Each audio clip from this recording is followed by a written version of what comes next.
तो यो तो थाने करड़ा काम कर रखा है। भाई के करा या मेरा इसी आदत लागी ना यहाँ छूटती दारू वाली और जमा मैं तो कई बार ट्राई भी कर ली कौन छूट दी? ना। अच्छा, उन्होंने तो यार छोरी से ना इसके खाया पिया लगता आओ तो दिखने लग रहा है। है। और यह बहू है इसका कई सालों के ब्याह ना आज तक कोई आना शाना नहीं। घर में चारों तरफ नु अंधेरा सा है। हाँ बस कि मैनू कौन बिरा पड़ता तो के तो करा मास्टर जी के नहीं। तब एक बात कहूँ, अपना 80 दौरे गांव है बड़सी। अच्छा और उसमें एक वैद्य है, प्रकाश वैद्य। अच्छा मैंने बहुत चर्चा सुनी है। मेरी मानी के ना एक बार उस दौर है तेरी जो दारू वाली आदत है ना, इसका भी इलाज, और ये बांझ बनाड़ा का भी इलाज, और ये खाया पिया नहीं लगता नु नाड़ी देख के नु बतावा है भाई इस मानस में क्या दिक्कत है। और यह दिक्कत कुकर ठीक होगी और स्पेशल दवाई बनाओ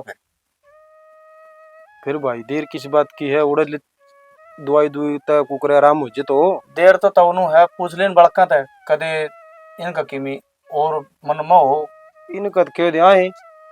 चलो बाबू अपन चलना चाहिए, मैंने भी कई साल हो गए दुखी होंदी ने। आए तन्ने भी दिखा लिया वहां कि मैं चलो बाबू।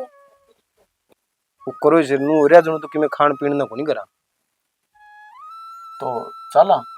और चल भाई गाड़ी अपने बुंडिया ले चल रहा है उसड़ा। चल आ जा फिर, हैं आ जाता हूँ। चलो।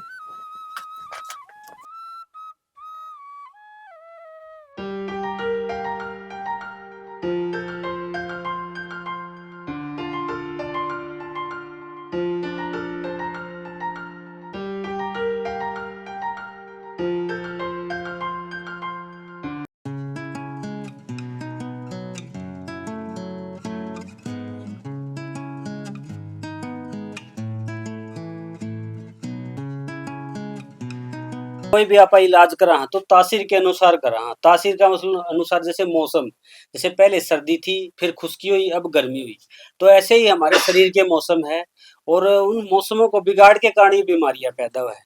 जैसे मतलब इनका बांझपन की दिक्कत है तो इनका ये है कि वो तासीर में रुकी हुई है, ठंड में रुकी हुई है। जब ये अपनी तासीर में आओगी, लेडीज की जो तासीर होगी तो अपने आप ही सारे पार्ट ठीक हो जाएंगे, जैसे दिल दिमाग लीवर जो भी है ना सब काम करने लग जाएंगे। वैसे ही हम इलाज करते हैं सभी का। ठीक है, जैसे शराब है, शराब क्या होता है उसका जो असर होता है खून में होता है, तो हम काढ़े के द्वारा उस असर को खत्म करते हैं। जैसे वो लड़की है उसमें खुश्की है ज्यादा यानी कमजोरी है, तो इसको ऐसी चीज दी जाएगी जिससे उसकी कमजोरी दूर हो, ताकत की चीज दी जाएगी इसको, ताकि लीवर को ठीक किया जाएगा, लीवर रस बनाना शुरू कर दे, पेट ठीक हो जाए। पेट इनका जैसे खुश्की मारा है ज्यादा, तो खुश्की अपने आप दूर हो जाएगी जब हम उसको तासीर में लाएंगे। जैसे हम कोई भी दवाई तैयार करते हैं, जैसे 200-500 साल पहले जो वैद्य हकीम राजाओं के टाइम जो पीढ़ी दर पीढ़ी जो काम करते आए हैं ना, वैसे ही हम दवाई तैयार करते हैं। बिल्कुल अपने हाथ से करते हैं, ना कोई मशीन की दवाई बनाई हुई होती है। जैसे हमने उसको आग की फूट देनी होती है, जैसे तांबा है, सोना है, चांदी है, या कोई और भी जैसे शरीर का जहर खत्म करना है या जड़ी बूटियां हैं, उनको शुद्ध करके हम इसका प्रयोग करते हैं। लेकिन वो भी हम नब्ज के द्वारा तासीर को देखते हुए इलाज करते हैं, ताकि पेशेंट के दोबारा बीमारी ना हो और खून से बिल्कुल ठीक हो जाए। एड्रेस है जी ये हांसी के पास बड़सी गांव है, जो गुरु रविदास मंदिर वाली पहली गली के अंदर हमारी दुकान है, वैद्य प्रकाश बड़सी।